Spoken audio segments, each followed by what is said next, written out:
ever felt like you're just fighting this uphill battle, like the world's kind of determined to keep you down? Oh, definitely. Or that nagging feeling that you're just not quite measuring up. Exactly. It's such a common thing, isn't it? That feeling of being adrift, maybe, or just struggling to find your footing. Yeah, a really universal human experience. Absolutely. And that feeling, that kind of deep-seated struggle, well, that's pretty much what we're going to unpack today.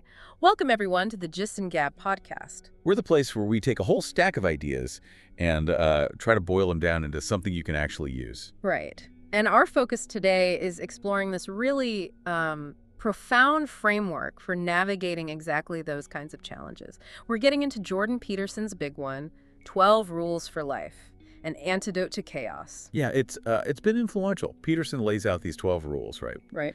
And each one is sort of aimed at a common life problem. Mm-hmm.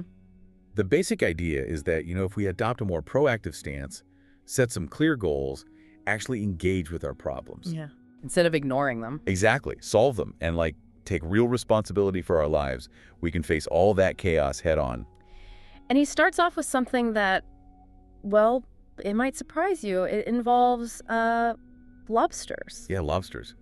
He actually says that in a weird way, people live like lobsters. Seriously, lobsters. It sounds kind of out there at first. It does. It sounds almost comical, but it's actually a pretty insightful analogy when you dig into it. Okay, how so? Well, lobsters like us, they live in these dominance hierarchies. They fight for territory, especially when they're vulnerable, like after they molt. Right. The fights can be pretty intense.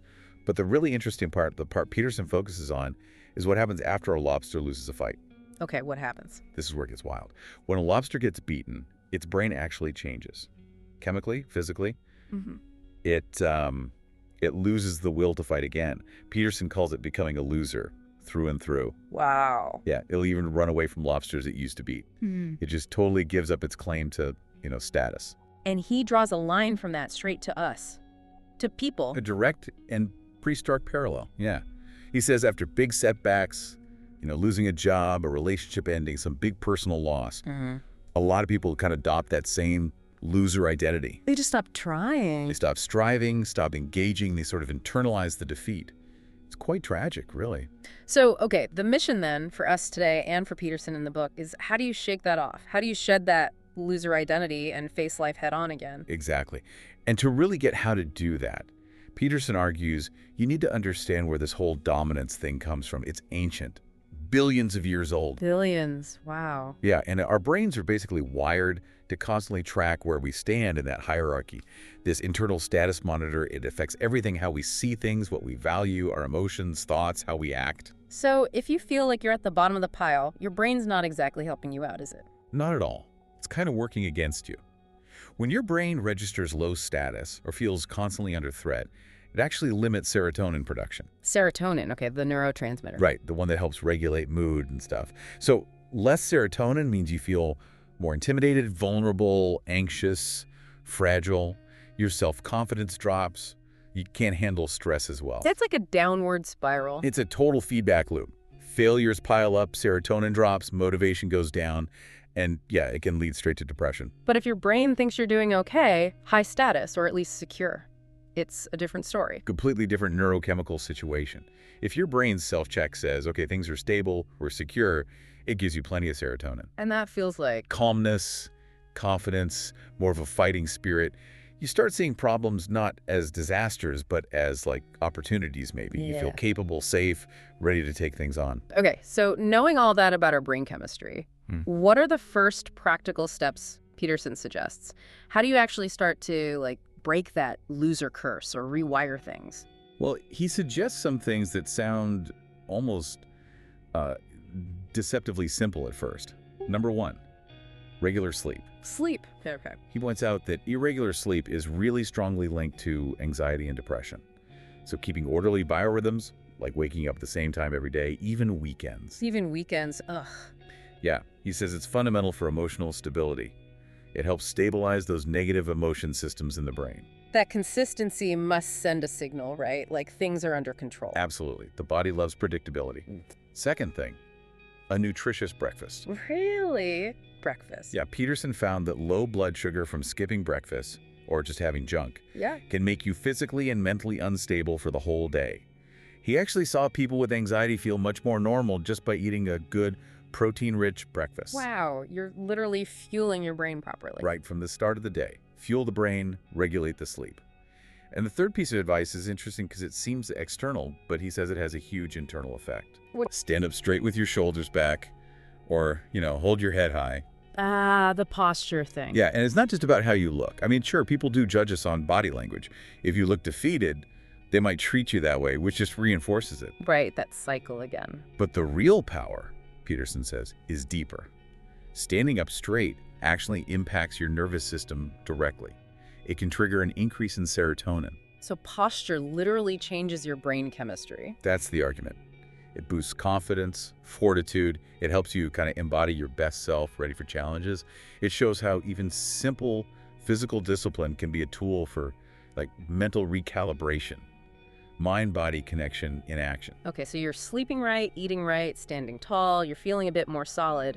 What's the next move, according to Peterson? The next big step is learning to set modest and appropriate goals for yourself. But first, you kind of have to deal with that inner critic. Oh yeah, that voice. The one constantly comparing you to everyone else. Look at them, they're doing so much better. Exactly. Remember that guy from school who's a VP now? Peterson says that comparison is usually totally unfair and just makes you miserable. Because you don't see their struggles. Right. Your colleague might be killing it at work, but their home life's a mess. That VP might have terrible anxiety. Life isn't just one single competition. It's like thousands of different games. So you don't need to win every game. You need to find your game. That's it. Find a game that actually suits your talents, where you can build good relationships, and that genuinely makes you want to get better.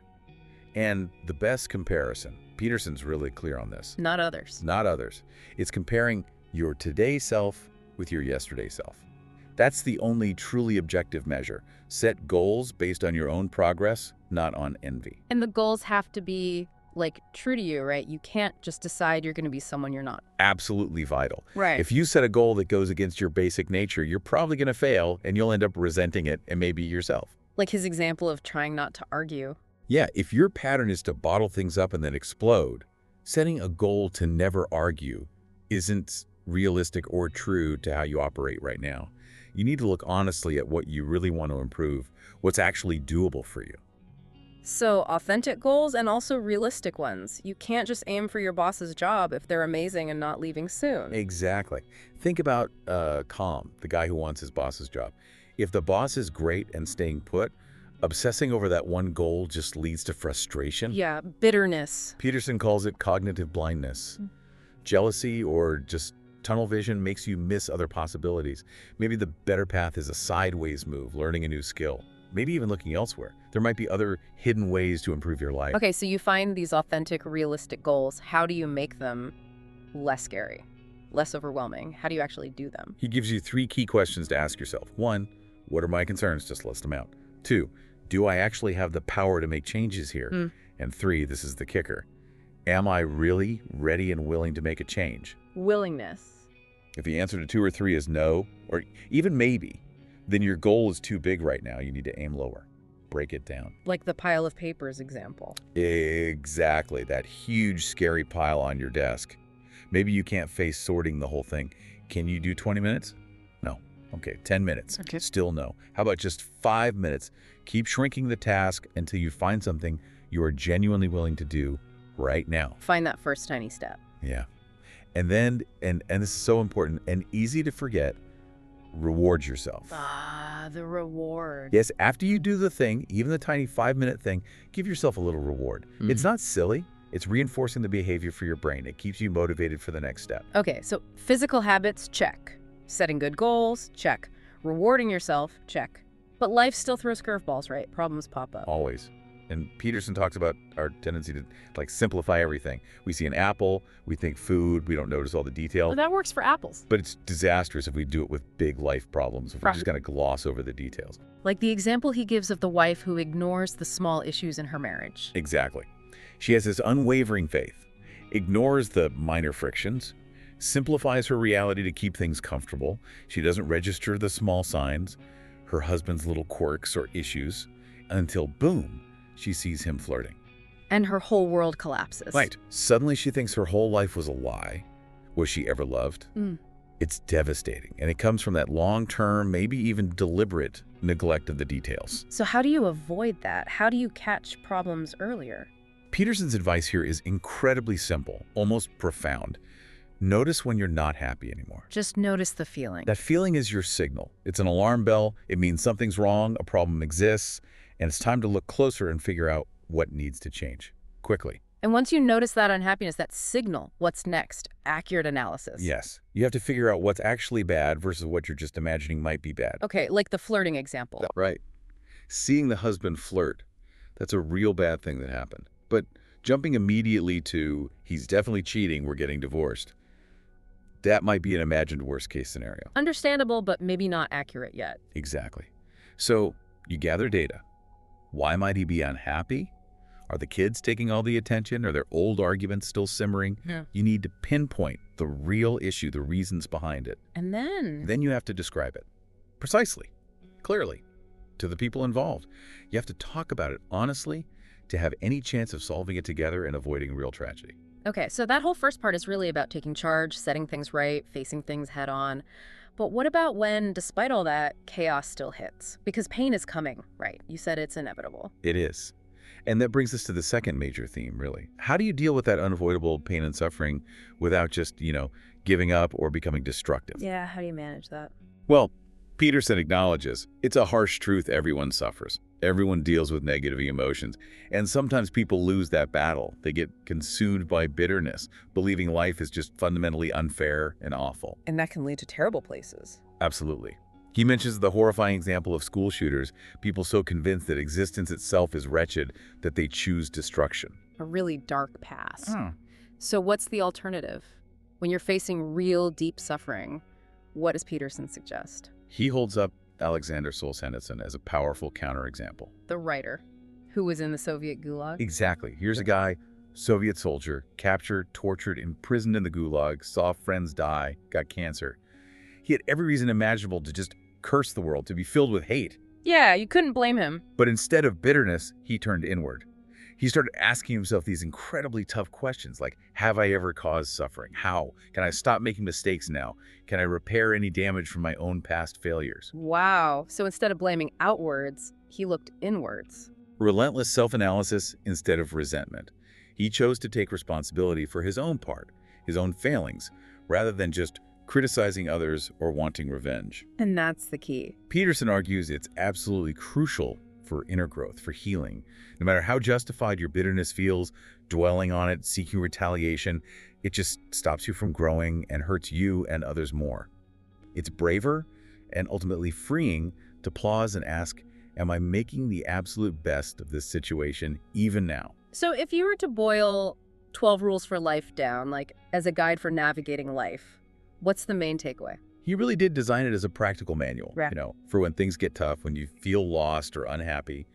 He sees life as this sort of ongoing dialogue with yourself. Constantly asking yourself questions. Yeah, serious questions, giving yourself important reminders. Like, how should I strengthen myself? And the answer from the book is stark. Don't lie, and Here. don't do things that I despise. Or how should I face my toughest problem? The answer there is powerful. Think of solving a problem as an exercise to find meaning in life. Speak the truth with determination and courage. But out of all 12 rules, all the advice, is there one that Peterson flags as the most important? The absolute key? There is. It's simple, maybe sounds obvious, but it underpins everything else. You are responsible for your own life. You're responsible for your own life. He sees that as the absolute bedrock. Everything else builds on that foundation of personal responsibility. That's a heavy one. But empowering too, like you said. So if taking responsibility is the most crucial step, maybe the question for everyone listening is, what's one small act of responsibility you could take? Like today, right now? Yeah, what small step could you embrace to start building the life you actually want, not just the one you feel like you've been dealt? That's definitely something to think about, a really good place to leave it. A profound question to carry forward. Absolutely. Well, thank you for joining us here on the Gist Gab podcast. We really hope this exploration of Jordan Peterson's 12 Rules for Life has sparked some thoughts and maybe offered some useful insights for your own path.